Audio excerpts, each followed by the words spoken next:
live in a universe where, statistically, disorder is king.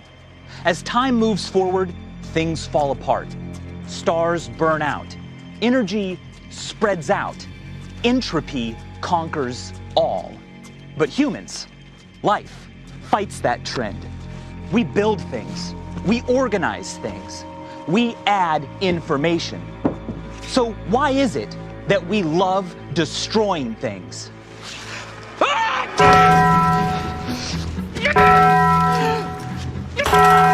Exploding fireworks. Fights and crashes. Even popping bubble wrap. Tiny, cute things can make us want to just squeeze them to death. Why?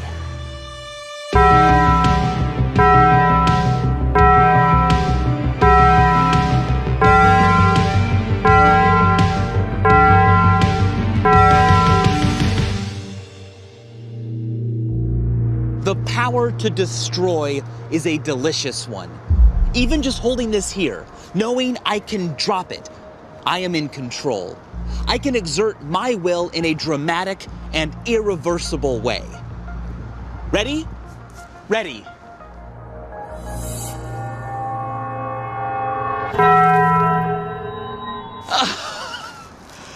Beautiful. Why does that feel so good to do, or even just watch? For me, throwing it to its death was almost relaxing. Like, I feel calmer now after being destructive. Like I vented some pent-up energy. Or anger? Why do we like breaking things when we're angry? There's a growing trend of businesses called anger rooms that are popping up in places like Texas and Toronto. People pay to visit these anger rooms and let off steam by smashing mock-ups of workplaces, kitchens, and more. Catharsis theory proposes that such acts of destruction reduce our anger. But do they? Sometimes, but sometimes they don't. This is what makes studying the mind so difficult. Researchers are still looking into the specifics and the variables involved, and I want to see firsthand and in person what it's like when people get angry and then break things. Will they be more or less violent afterwards? To demonstrate catharsis theory, we set up our own anger room to see whether or not breaking things will help calm down some angry people. Our subjects think they're participating in a study about opposing political views, so we've asked them to write an essay on different polarizing topics. Come in. Hoshana, hi, how are you? I'm Michael. Hi, Michael. It's nice to meet you. I was just with your co-participant, Clint. He's in another room. I'm gonna give your essay to Clint and he's gonna critique it, and you're going to critique his. Okay, thank you. See you soon. You wrote a lot. I didn't write that much, okay. Each of our subjects has been paired with a man named Clint, and they will be critiquing each other's essays. Police officers have a very difficult job. They have to protect us mainly from people of color. The thing is, okay, here we go. I'm actually Clint. Overblown, un-American, get over it. My job, or rather Clint's job, is to make our subjects mad so they can test our anger room. You should be ashamed. You deserve what's come to you.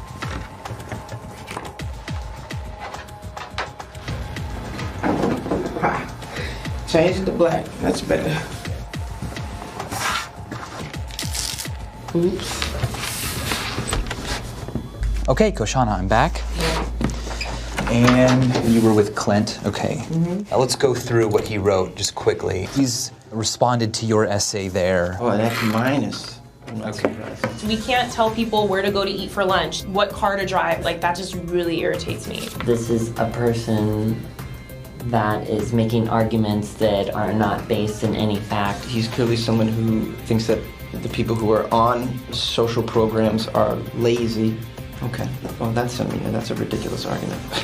Getting fired up, mother. Oh, I'm getting fired up. It's disgusting.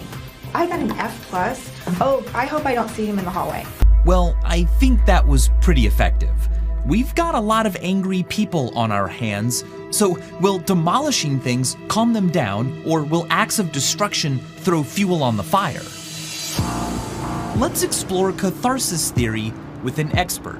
The modern view of catharsis is that by acting out, we release sort of like a pressure valve, and that releases that energy in order for us to sort of build up again and handle everyday distress. People who are angry and aggressive, who then act that out, what would they feel afterwards? What many studies have found is that it's a short-lived release, and it feels good. It feels really good to release, but what happens in the brain is the brain enjoys that. There's really a reward to build up that pressure again and then release it again. It's a temporary fix as far as we know. I didn't realize it was so complicated and still being researched. I thought it was black and white. It was, you do this and you release the emotion and it's gone. Yeah, not as much. We don't have this perfect definition of catharsis where everybody agrees, here's how it works, here's how it ends up. Well, let's see if catharsis works for us. Now that Clint has sufficiently angered all of our subjects, it's time to put catharsis theory to the test. Some subjects will be allowed to actively take out their anger on all these beautiful art objects. You have completely free reign to break anything in this room, okay? Other subjects are instructed to sit in the room passively. I want you to reflect on the essay, the arguments, the critiques, and also on the objects in this room.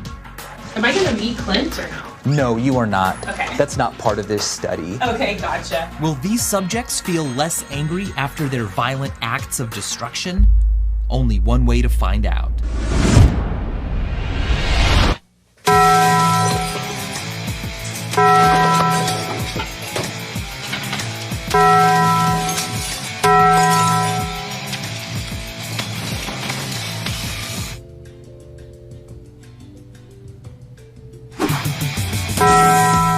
Angry, the body's adrenal glands release cortisol and adrenaline, readying the body and mind for fight mode. You are.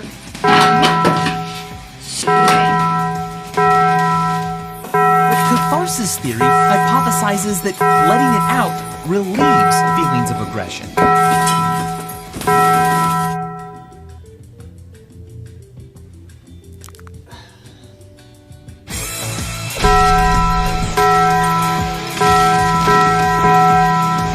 Subjects feel less angry after their violent acts of destruction?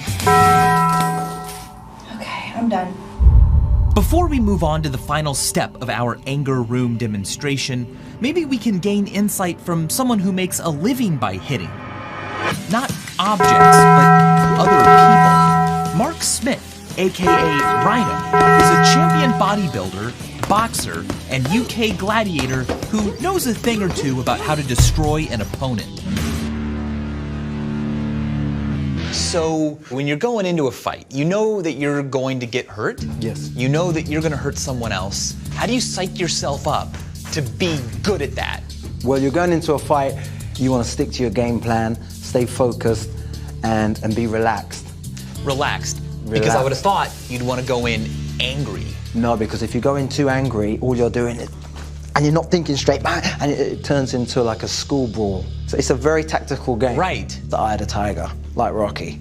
But this is fascinating to me because you would think that to physically outfight someone in nature, we would have evolved to run off of anger and fear. That's like two lions. I agree with you there. Two lions attack and go full out, don't they? There's no pace in that fight whatsoever, like animals. But you have to know when to be an animal and at what point in the fight.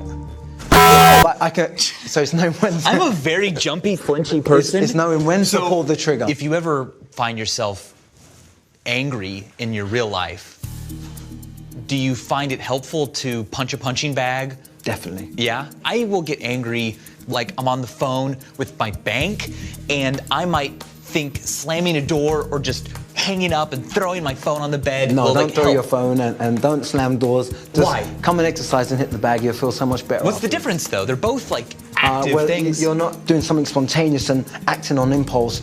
And it's premeditated. You'll know you're going to go, okay, I'm going to pack my bag, I'm going to go to the gym. You're releasing endorphins, you'll feel more relaxed, and you'll be able to assess the bank manager who's been irritating you for the last hour.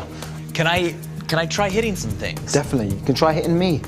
Can I really? Yes. Are you going to hit back? I'll let you know I'm there. Okay. Awesome. Excellent. Do I look scary?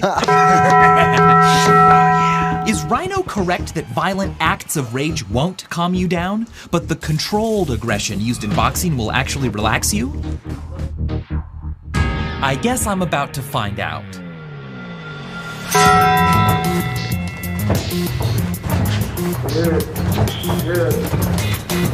So try to hit my face. To the face? Yeah. Come on. Right up.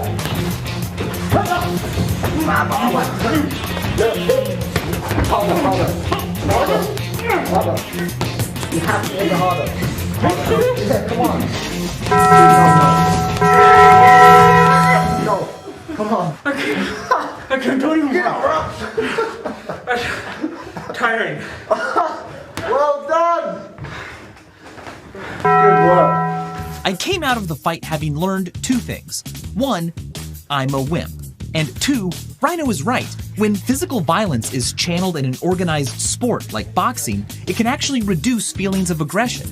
I have this weird combination of feelings. As tired as I am, Yep. I'm very amped up. So now you feel it. Yeah, I don't feel aggressive. You feel relaxed and I wouldn't say I'm relaxed here. I would just say I'm clearer here. Yeah. And I feel more in control. eye of the tiger, Rock. Yeah, well, maybe it's the eye of the kitten who is in a bad mood. Yeah. But man, that was great. It's time for the final part of our anger room demonstration. All of our subjects will be taking part in what they think is a reflex test against their opponent, Clint. In reality, of course, there is no Clint. And what we're really looking at is the catharsis theory. Have our subjects' levels of anger been affected according to whether they committed violent acts of destruction or not? Stage 3 is going to be testing how your reflexes are working at this very moment, okay? So, this right here is a static electricity generator that is going to provide a little bit of a shock. We're putting one on Clint as well, and he's in another room, but you both have the same setup. Once our subjects are fitted with the shock bracelet, they're introduced to the test's control panel. Look at this. Yeah, it's very simplified, but that really helps keep the variables low. So, both you and Clint will be competing in a bit of a game. The yellow light is going to come on at some point, and as soon as you see it come on, hit that orange button. And if you hit this button before Clint does, you'll see the green light come on, and that'll mean that you won. And Clint needs to receive a small shock, okay? And you can set this to a level of your choosing. So, okay, light goes on. If I hit this, the green one comes, and then I'm allowed to work this contraption. Correct. Which controls how high the voltage and for how long the voltage. Correct. Okay. If, however, Clint pushes the button before you do, the red light will come on, indicating My red light, and I'm about to get it. that you'll get a shock. Yeah. Okay. Correct. We'll get a sense of our subject's level of anger by how they respond to the chance to administer pain to Clint. Remember, this subject just sat in the anger room passively. Did I get him? Oh, all right. The green light means our subject wins. How hard will he shock Clint? I'm gonna give you a little low one, buddy. There you go. Just a kiss.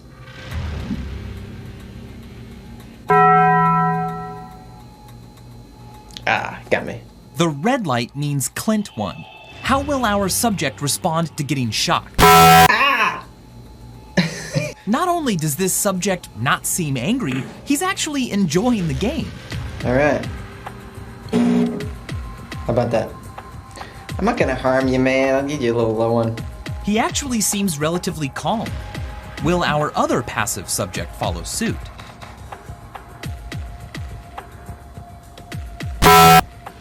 Clint gave her a painful shock. Let's see how strongly she retaliates.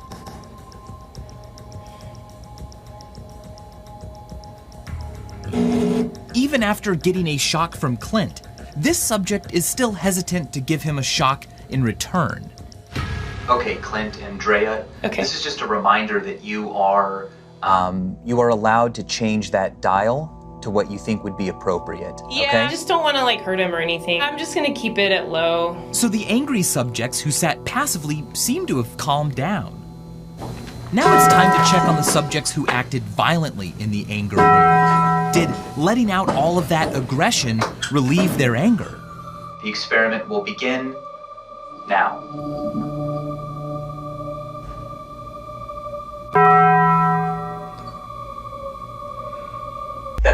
That's fine. What level Is your dial at?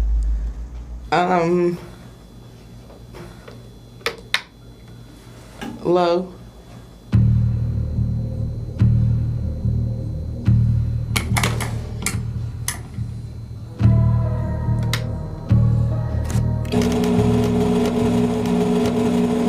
He cranked that all the way up, and he's laying on that button.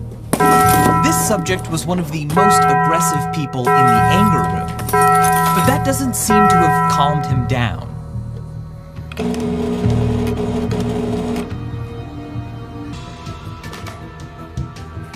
Among our subjects, it seems that those who physically vented their anger are still pretty angry compared to the subjects who sat quietly. Fry that chicken. So, at least in this case, catharsis therapy was not effective. In fact, in some cases, the subject seems even angrier. Witnessing danger allows us to learn and prepare for it. Activities where danger and destruction are likely are exciting. Starting in our childhood, physical aggression is encouraged, even in games. Take a piñata, for example.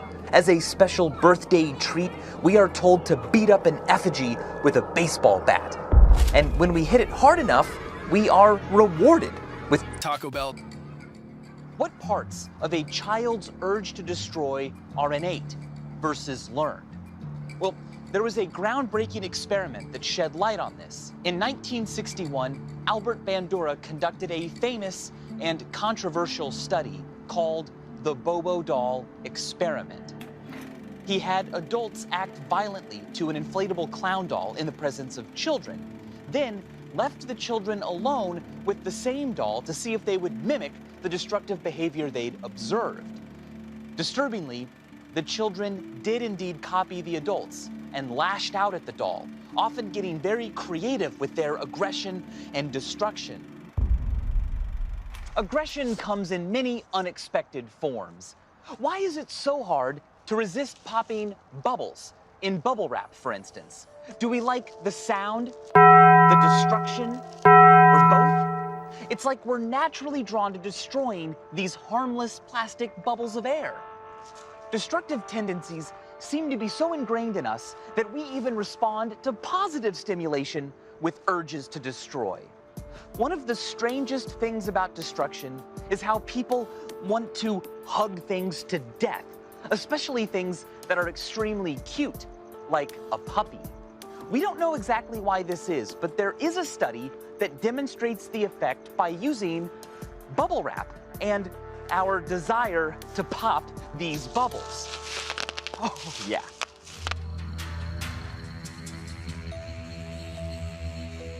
Can sweet, adorable stimuli really incite aggressive behavior? We're about to find out. Thank you for participating in our focus test. No problem. Please make yourself comfortable. We've recruited subjects who think they're taking part in a motor skills test. Are you familiar with this product? Yes. Have you popped the bubbles in bubble wrap before? Yes. But really what we're testing is their aggressive response to cute stimuli. So you will be viewing a montage of images. Please pop bubbles in the bubble wrap. You may pop as many or as few as you like. Just be sure to start when images begin and stop when the images end.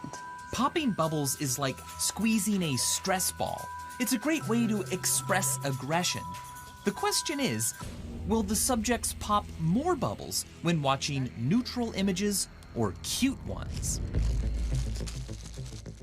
First, we showed our subjects these basic landscapes, which are not designed to elicit an emotional response. And we tallied the total number of bubbles popped.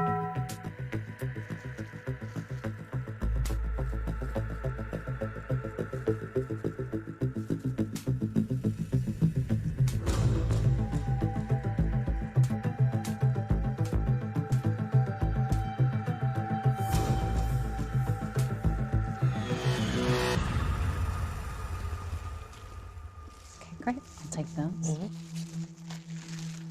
All right, we're gonna do part 2, where you'll be viewing another set of images. Okay. We also showed them images of puppies.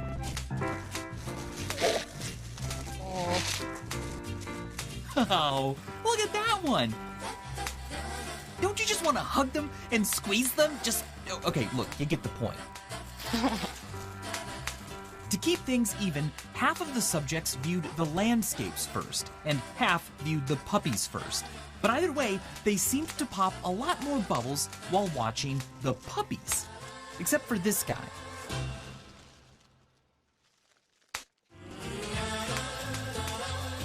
So-called cute aggression is a universal psychological phenomenon.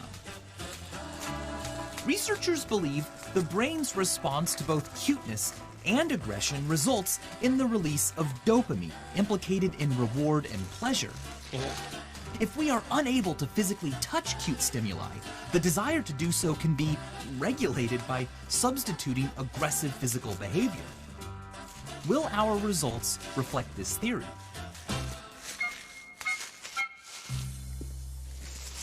Ran out. How did you feel about the images that you saw? They were cool. How did you feel about the puppies? Oh, I love them. They were very tiny and adorable, and I wanted to hug them. And how did you feel about popping the bubble wrap? I felt like I wanted to play with the dogs, or I wanted to play with the bubble wrap with the dogs. In our simple test, our subjects popped an average of 33% more bubbles while watching cute puppies, as opposed to boring landscapes. So was the bubble wrap a stand-in for the puppies? I guess so. In fact, the majority of our subjects popped more bubbles while watching puppies. But not this guy. Remember him? So how did you feel about seeing the dog pictures? I've always been more of a cat person. It seems sometimes cuteness is a matter of perspective.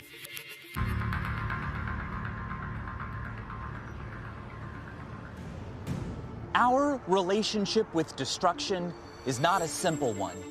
It can release endorphins and relax our minds. It can amp us up and make us even more aggressive. It can even help us regulate our emotional reactions to cute things. Destruction can be useful, it can be dangerous, and it can be a lot of fun.